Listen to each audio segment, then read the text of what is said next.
So as a student who has come here and received so much in terms of peace and really everything that's of real value, I want to ask, what can I do in return? What can I do for you?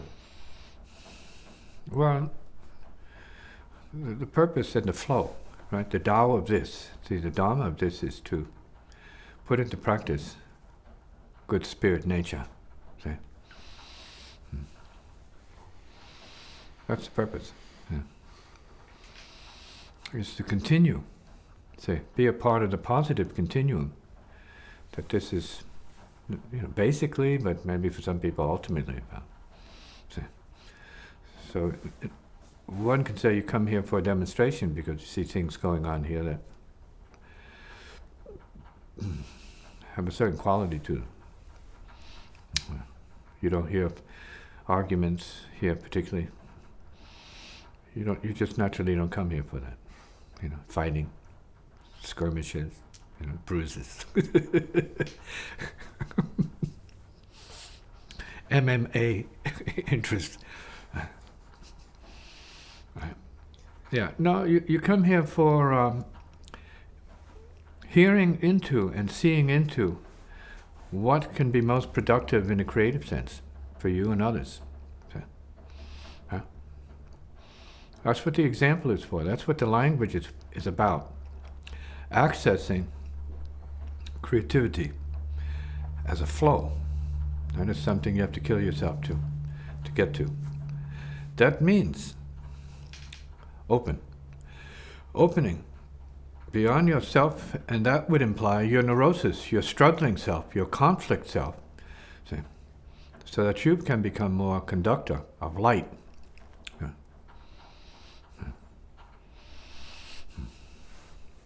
That's our potential as spirit beings, see? Not just practicing Buddhists or Christians or Hebrews, see?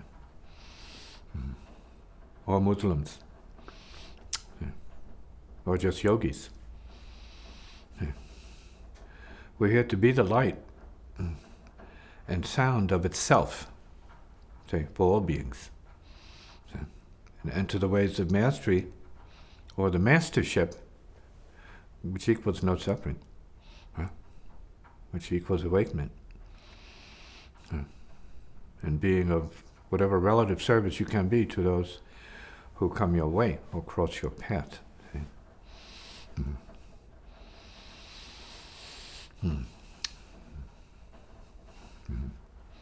That's plenty. That's plenty to accomplish. I think we might call it mission impossible. Yeah.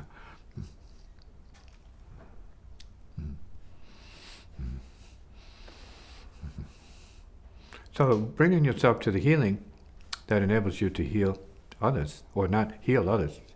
Compassion is giving others a space to heal. And then if the psychologic situation warrants it, then you'd say, well, you're suffering. If you can share it selflessly, in a manner of speaking, or scientifically, put it differently, say, yeah, well, this could be much easier. And then you might ask the person, what's easiest for you? To breathe easy and get your job done, or be overly concerned or overwhelmed by psychoneurotic programming and not get the job done at all. And continue on the path of medications and therapy, which is the first step for many people who are walking towards the spiritual path but may not get on it. So, even though we're all spirits, doesn't mean we're on the spiritual spirit path as much as the karmic spirit path, say, relative to our ancestral lines and their programs. So,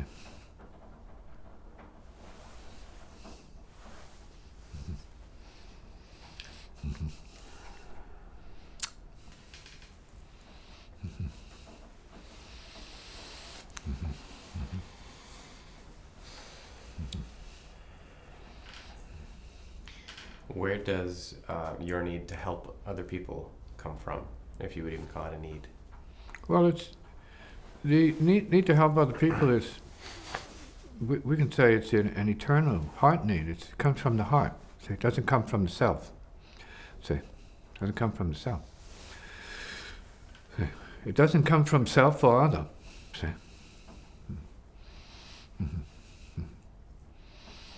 It's already born of compassion. We'd have to say it's transcendent compassion, and that's all pervasive compassion. See? So it's like in the air. It's in the air of compassion. It's in the ocean of compassion. See? Where there's a recognition outside of the person, outside of the familial, with what the suffering of others smells like, looks like, tastes like, sounds like, and is. Yeah. So the need for peace is really the basis for that. We need peace. See, so having done yoga, experience the purpose of yoga, which is relaxation, and knowing that it's really a foremost. Yeah.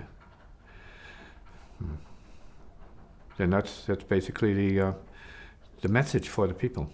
See? Consistent with the Four Noble Truths as a system where you assume responsibility for what you create.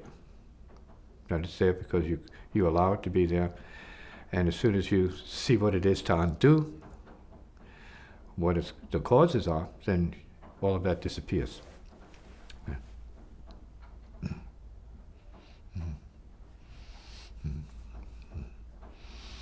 It's up to the individual to get to that point where they see that they are part of the effect of what we're talking about, and that they can be the cause of going beyond that instead of the cause of being caught up in it.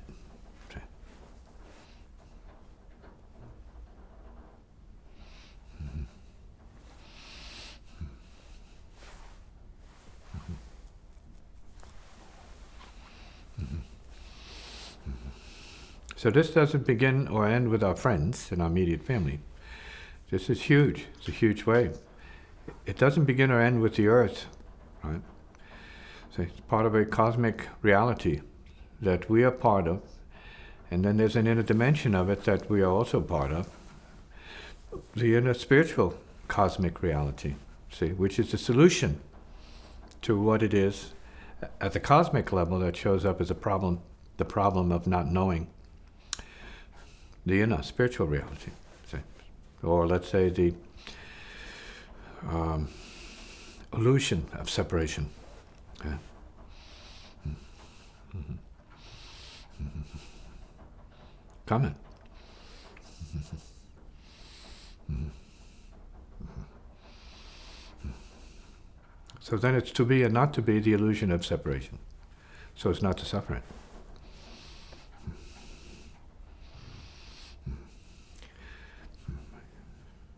And that could also be the paradox of appearance. To be or not to be, or to be and not to be, at least and not to be. Right? The paradox of appearance. Yeah. Mm-hmm. Mm-hmm. You use the word, or the phrase, don't believe it, in terms of your own experiences. When certain things show up, you just, it's not a problem, you don't believe it. You don't have to believe it. Right. Whatever don't believe means, right. Yeah. Mm-hmm. So can you... Yeah. Self-explanatory. Don't believe it. It's that simple. Very direct. What appears, don't assume it's any more real than an appearance. It's that simple. It's that direct. So. And everything that appears is already disappearing. So there's the wisdom to it right there. Everyone who appears is already disappearing. There's the wisdom to it right there. Okay. And everything that appears is already disappearing. There's the wisdom to that right there. Okay. Mm-hmm. Mm-hmm.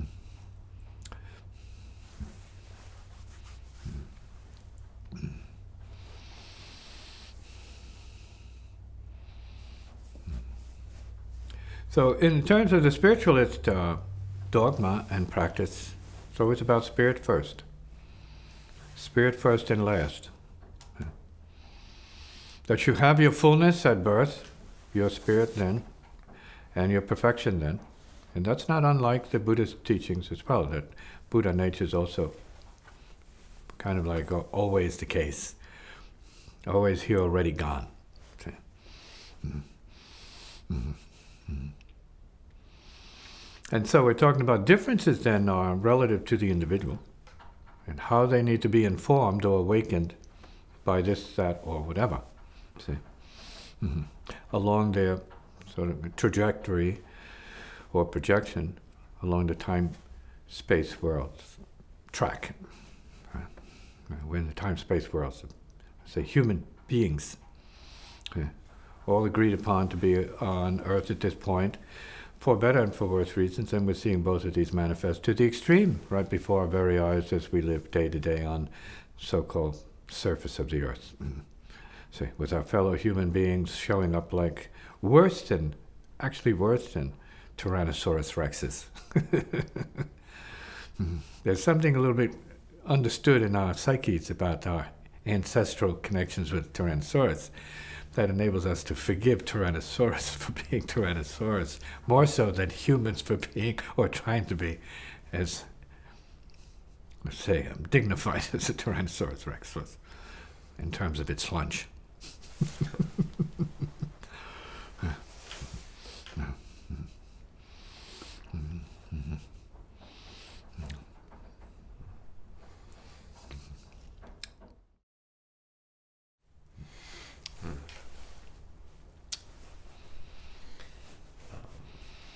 Seems like when I'm playing drums or music, in whatever instrument, my kind of spiritual path and needs relative to that seem to show up very clearly. And what is your spiritual path relative to music? Well, it seems like... Or what is your musical path relative to spirit? Mm-hmm. They're one and the same for me.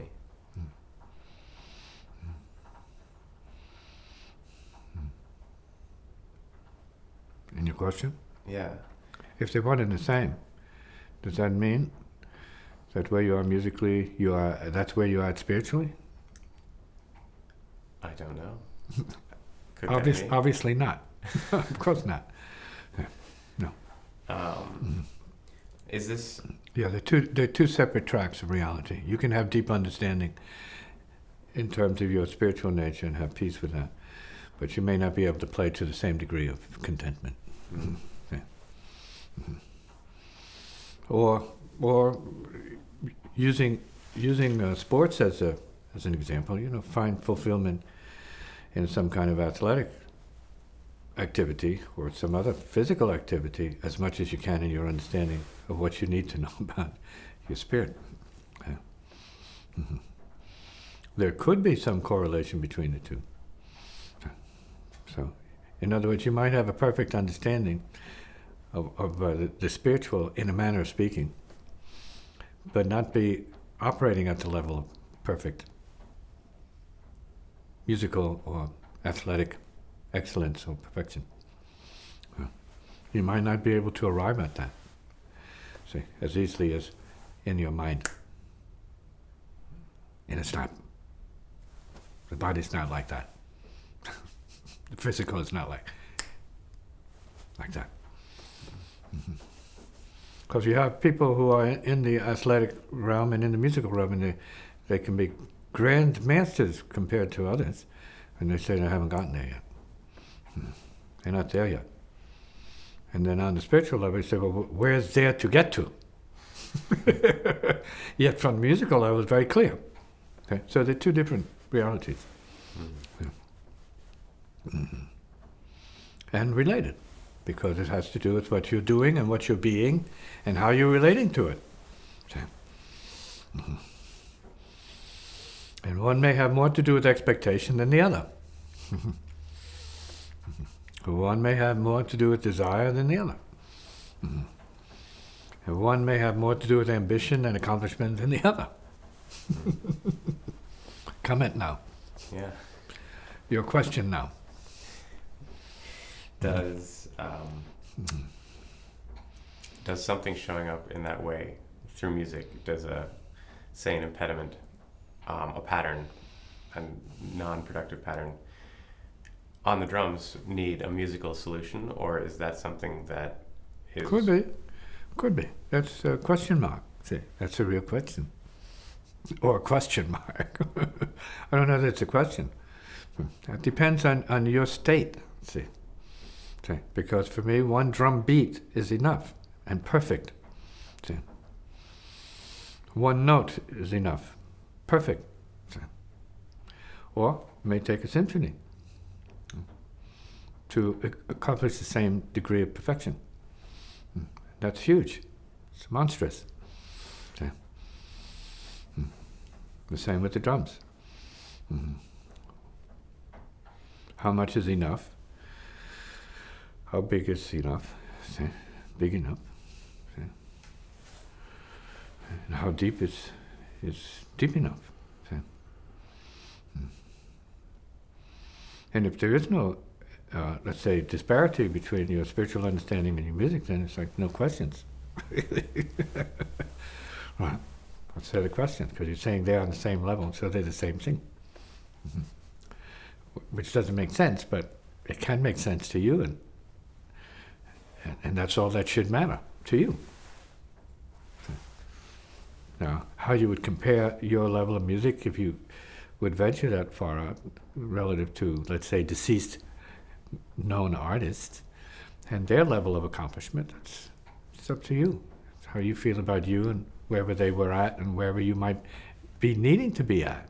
Say, only you, the individual, can determine whether you've reached that level for yourself or not, and whether that level for yourself is what you're looking for, or hoping for, or expecting of yourself, or not. See? Again, however you play the drums is however you play the drums. There's a perfection in that.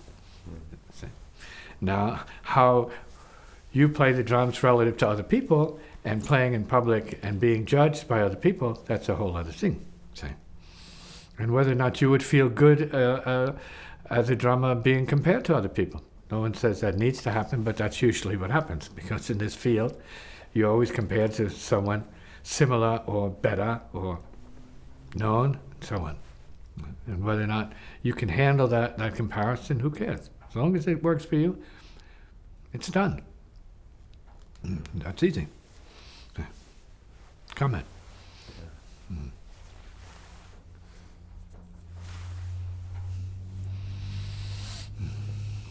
I honestly think that the reason I still play music is because it seems very direct in terms of having,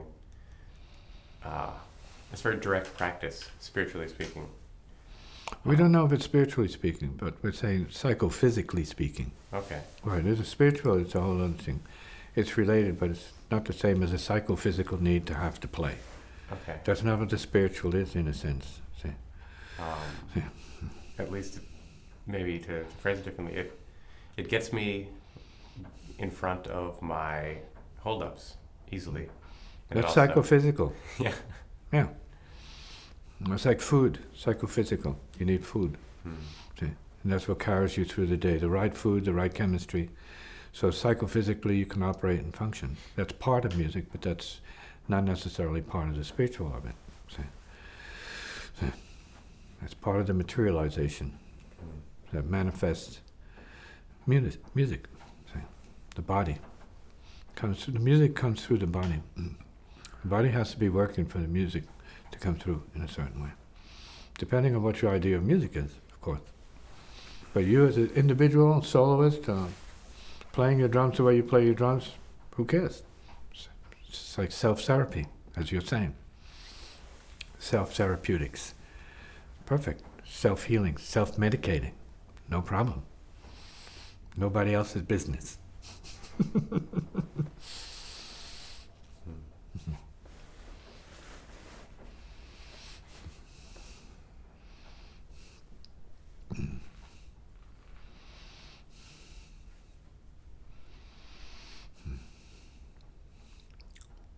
So that's not really a question of music. It's a question of what you do.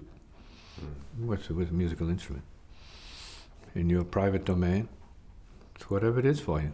If it feels good, as a healing, let's say, dynamic of your purpose, and you're wanting to function as a human being in a human world with, let's say, human responsibilities and, say, interrelationships with people.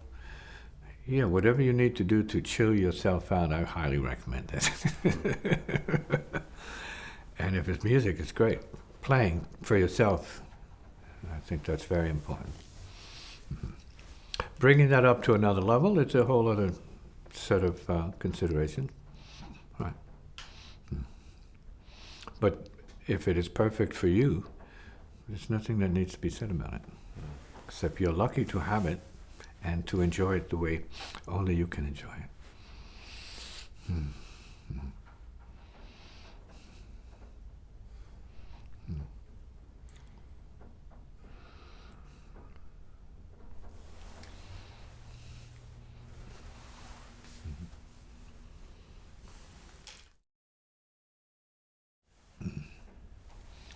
In terms of certain practices, including musical practice, as a private meditative practice, yeah, you have a right to that. You have a right to the privacy that sometimes requires, so as I would like to call it, a right to aloneness. See? And so I'm not saying the right to loneliness, I'm saying the right to aloneness, so that you use whatever it is, it could be a dance routine. I like to dance, and I like to sing, and play. In private, on occasion, just because it's in the air. It's the vibe of the moment. And my mother was a dancer. I remember very clearly. And her words, I have to dance. Don't play me a rhythm because I have to get up and respond to it. Those are her words. And she found the healing in that. So, to each their own as far as that goes. But in terms of aloneness, I mean the potential of accessing a state of realization. Oneness. Heart is the universe. Universe is the heart. So then you are doing your drums, or you're doing your dance, or you're doing something, but then you're not doing it. And that's the beauty of it. That disappears. When that disappears while you're doing it, that's the real doing of it. In other words, it does itself. Yeah, it sounds kind of crazy for some people, first hearing it. But that's a reality for people of genius and creative intelligence. They want to access it so it can happen by itself. They don't want to have to be sweating about it. Because if you know the mind, then you know the mind is much more capable than yourself is. Hands down. Mm-hmm. Mm-hmm. And in the case of Olympians, that's what they're waiting for, because their self is burnt out, it's toasted, they've gone so many miles, it's not up to them anymore. Then they turn it over, and they hope turning it over is comparable to the wind catching the sail, pushing them up, and then they relax. They, wow, the wind is blowing now, fantastic. Or the current beneath the boat is taking over now. We're in the current now. It's easy as pie. The Tao. The flow of the Tao.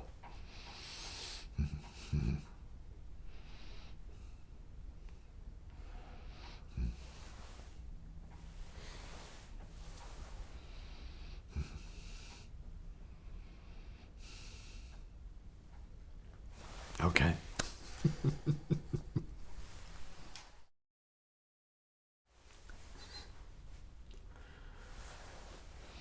So, the question is, how do I help anybody through their, stuff that they refuse to let go of? You might not be able to help anybody through what they cling to. So that's your problem, so to speak. Or that's your lunch. If you would have it that way, it's the meal You have a lot to eat.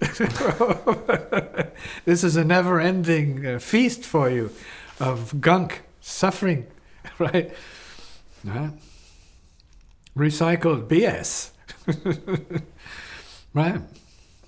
And you have a taste for it, so you have to be thankful that you have something you can chew on for the rest of your days. And that's what your sacred purpose is for them, an ear to unload into, and whose head doesn't mind having more garbage in it, as a matter of fact. And none of it's in the name of any kind of spirituality. Spirituality has nothing to do with that. Yeah. That's psychodrama. Yeah. Mm-hmm. Mm-hmm. Mm-hmm. And for anyone caught up in that kind of pattern, we can't say they're practicing beings, particularly, because how much of that is wood for the fire? And over a period of time, how much of that is, because it's actually wood for the fire, eliminated and let go of? Right. Right. When there's practice, there's release. There's recognition of the pattern and releasing of it. So for a person who's really practicing, you can come back to them in a certain period of time and see that they're not in the same place. They've gone beyond the appearance of what they were before. For real. So their now is very different from their now that was. Your sense of their now. Your now of them over a period of time is not what it is for them. So, I don't know that. It's like a photograph. So I'm not that person anymore. Because we're talking now about the purificational process, which is an enlightening one. See?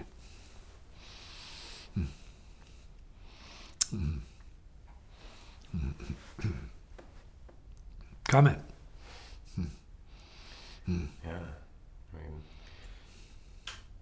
most people are seeming to make some progress in some form or other, but it also seems like certain things. Well, getting more information is not progress. Having more information about something, reading another book and having another angle to consider is not progress. It's more theory.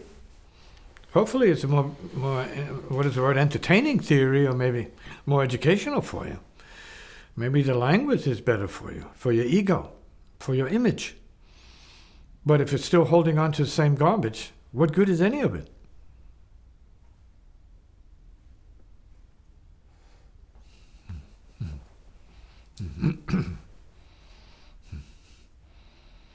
It's just a cover-up. It's covering it up. Or an attempt to cover it up. Practice is rendering oneself naked and being willing to function as wood for the fire of transformation.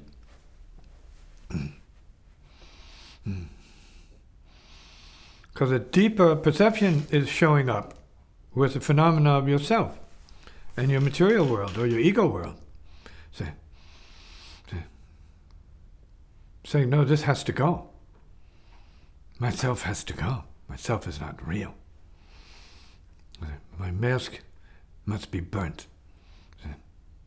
So there's nothing but light.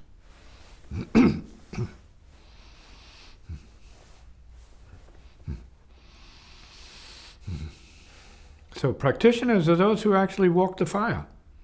The fire walkers.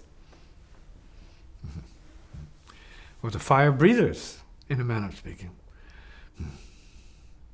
So that in time, they would be able to say to whoever they talk to, say, I'm not as heavy as I was before. I was real heavy last time. Now I'm light. Everything is lighter now.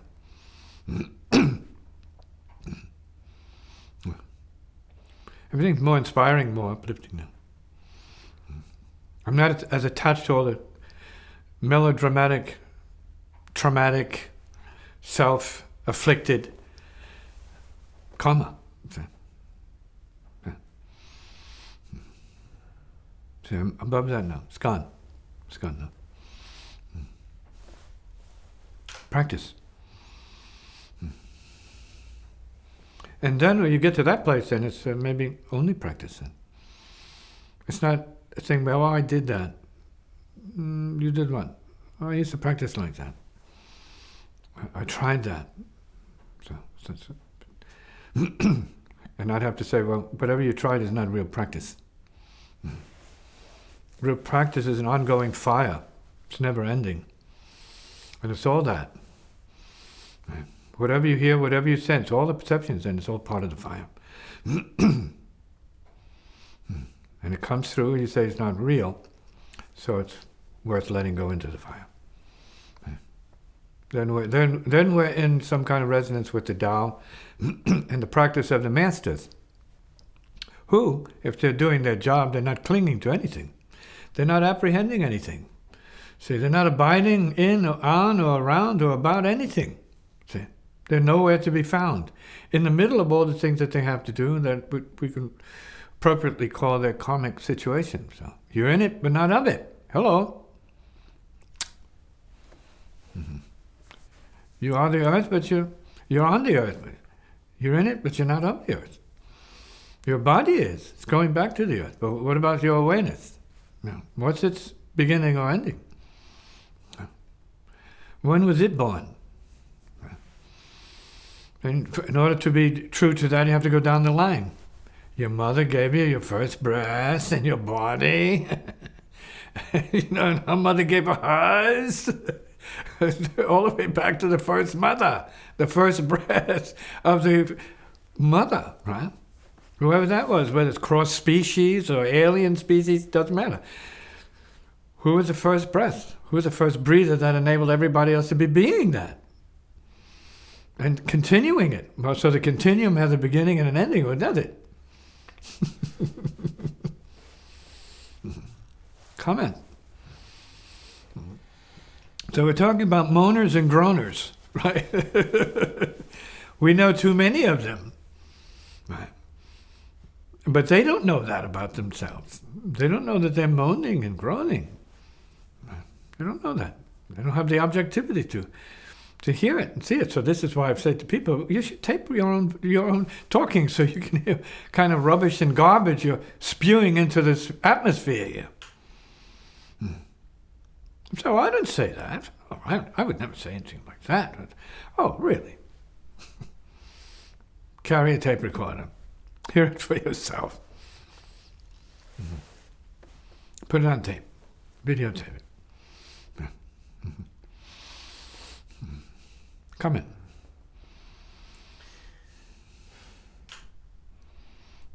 People have to see themselves because their minds are not such where they can actually converse and then see what they're saying and what they're doing and then agree that it's, darkness. Right.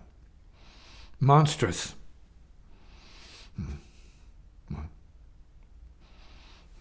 Then you have those types, which I know of, I say, no, that's me, too bad. Take it or leave it. Well, we want to leave that far behind. We don't need that. Nor does the person need it. They need to know that they don't need it. Okay. So I say to be and not to be is the question. Not to be or not to be. To be and not to be at the same time is the big question.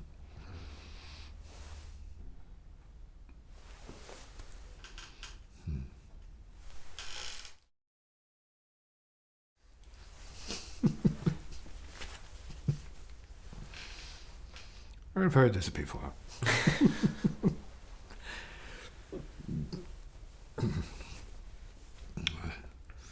Right, we always have to come back to the toilet. What would life be without a toilet? Or the bedroom? Because your questions are about the phenomenon of sex and desire. When the masters theoretically say it's desiring desirelessness, that's the highest desire. Well, for certain peeps, that is true. See? But that's easier said than realized. See? Because everyone is living the desire they were born into of their ancestors. So you're being used by ancestral influences to desire this, that, and whatever. So they're not really your desires. You are assuming they are your desires because you feel them in your mind and in your body. But you didn't create your body, your mother gave it to you, so it goes backwards. See? The truth of it goes back. I hate to say that for some of you that are not willing to accept the truth of it. See? My desires were not my desires. At least I had a chance to speak to my mother about that directly. I say, Mom, you know I got this from you. She said, yes, I know. You're my son. You should have those desires. I said, I don't want them. I have other desires. So I'm stuck with them. Yeah. So we had a nice little chat about that. She was very open-minded, very intelligent. Yeah. And I said, with my desires, which I have to use, I have to own up to them, I had to work with that. So a version of my desires I had to transform over to a certain kind of discipline, military discipline. Because my desires before that were pretty much out of whack. They were like street, just pure street. But that street was not me, that was the blood, see, using me at the base level, see, as it does all adolescents, all pubescent beings. Right. Right? Your hormones are going crazy, right? And you think you are desire, and you know, everything is about that desire, and it's not you, it's using you. See? An advantage I had during that time was I was playing music, so I could see how that could be related to this kind of desire. Sexual desire and creativity are really very much the same thing. So you can manifest it through your art form if you have one. Or you can put it on the other person if you have another person to put it on, confused by your own desire. See? So you become more confused by merging and mixing desires. See? They're not eliminated. They're exacerbated. No news, no mysteries. Basic common sense. When you're unconsciously used by it, then you're liable to get into hot water as a kid. And then when you're an adult, you're still in the same place. But you're not, if you're indulging it, you're not remedying anything. You're just indulging yourself. And if you indulge to a certain point, then it becomes a craving, then, you know, you're in trouble. Then it has you completely.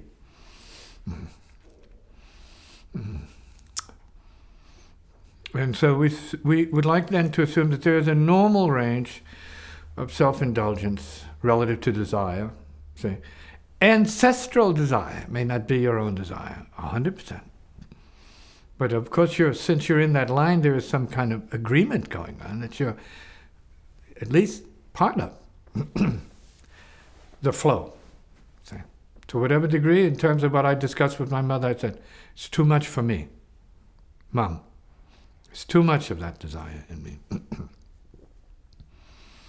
But I had the music, so I was saved by the music to a certain degree. Everyone has to find their way around that creative desire and find out if it's really creative or if it is working against itself and thus it's destructive, self-defeating, creative power. Yeah. So when you have people that are frustrated, well, that's because they haven't found the right way to express it. So then they turn to other people, and they add more to the confusion, but we're not going to say that's bad. Could be what's required, might be the best medicine. It's more confusion. More confusion evolving to the point of maybe crisis of awakening or crisis clarity. I say, wow, it's too much. Then you wake up out of that. So it's too much, you reach a point, like a tantric point. It's so extreme. Something's got to give. Something changes. See? Sex is recreation. The fruit of sex is recreation. Whether it's in the sense of a child, because your life is never the same after that. But if you're having sex without children, you're still recreating something. So sex means away. Sex does not mean into. Sex means away from. Into sex, intercourse, is away from. It's yang. It's yin up to a point, then it's yang. It's yang. It's expansion. The whole purpose of that is not to hold on to anybody, not to keep anything.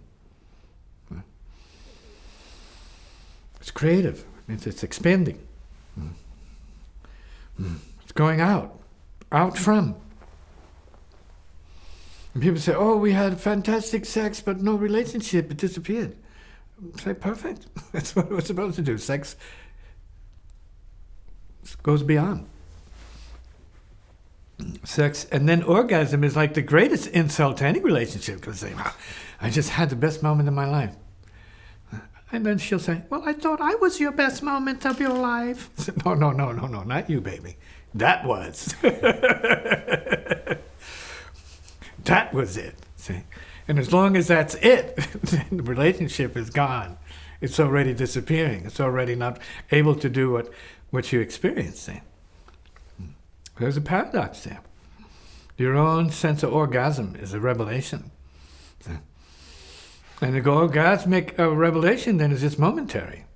See? It's like nirvana. You have a moment of nirvanic bliss. You say, phew, zero. It disappears.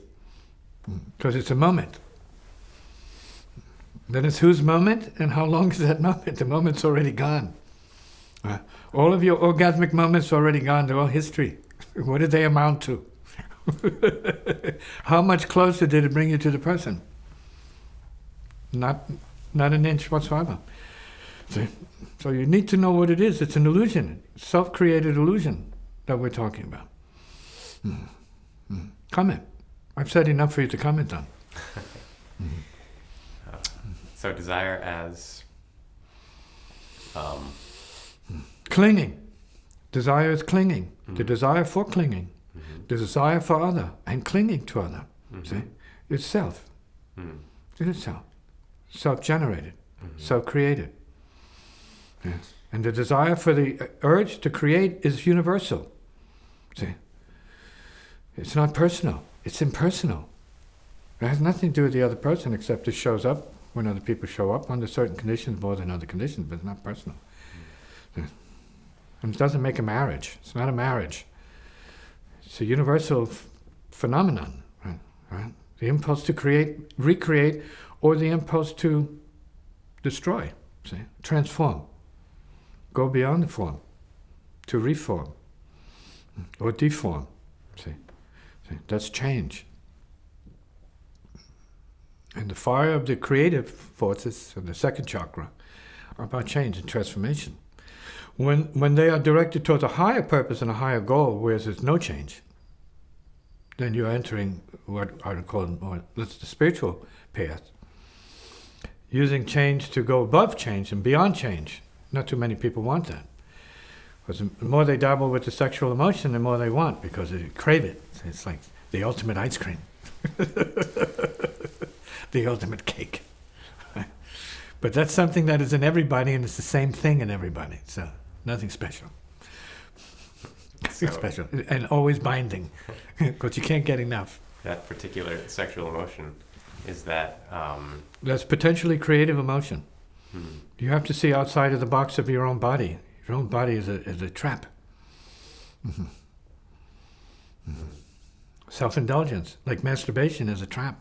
All you're doing is exercising your right to pleasure and then exhausting your own pleasure. Because you have nothing better to do with it. So you exhaust it. You waste it. Waste organ, waste pleasure. That's a mystery you have to look into.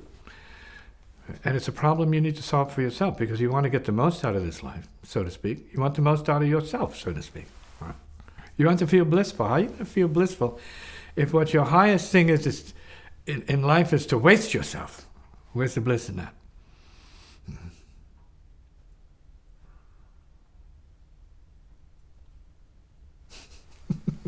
Blisters. You're creating blisters for yourself. Maybe. We hope not. In any case, Hugh.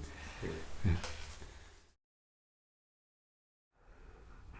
So what does it mean to be addicted to other people, or to feel a really strong, poignant need for those types of connections? For some people, at a certain stage in their evolution, it's great. They feel it's great. Mm-hmm. Next question. It's great for them. Yeah. Mm-hmm. But we need to know, what does it mean? What does it mean?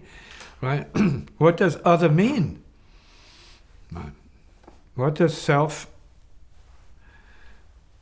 self-creating that other means so much to itself? So, see, other is inside as self is inside. See? Mm-hmm.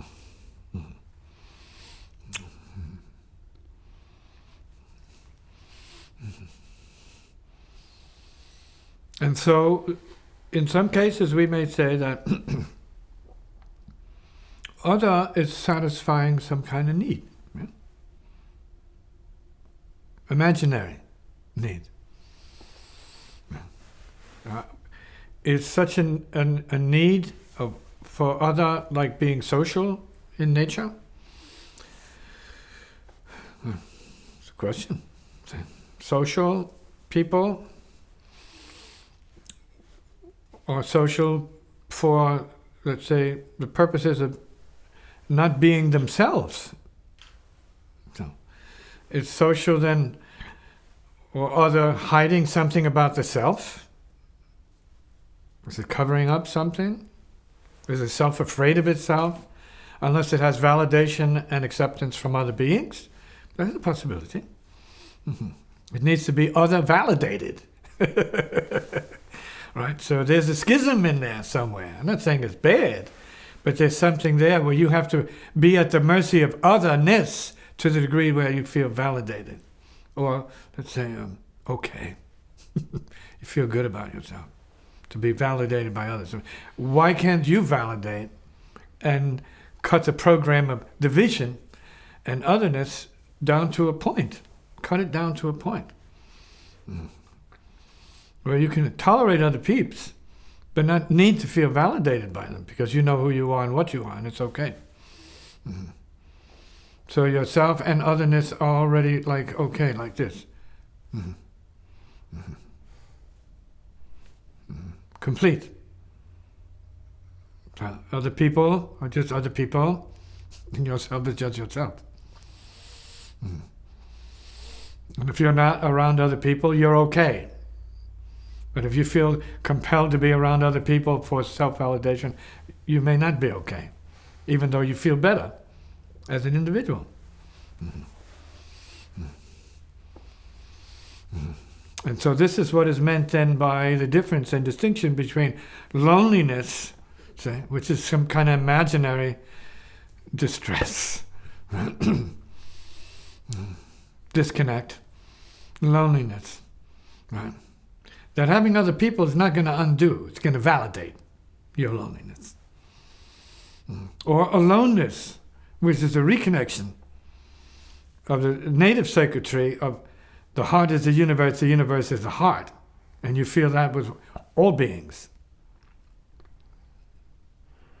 Not because you have a self or you don't have a self. Not because you need other, because there may not be any other. So you need no self and no other. Aloneness, all oneness, which is a level of consciousness, of peace. not imaginary or self, other, let's say, validated programming relative to society and other beings. See? And there are levels of compassionate unfoldment where the heart is unfolding into various stages of compassion. See, it would appear, where you really resonate with other beings and the suffering of other beings, not just the egomaniacisms of other beings, but the suffering of other beings, not the splendid and crazy, wacky, let's say, intellectual BS of other peeps. See, amusement of other peeps or the egos.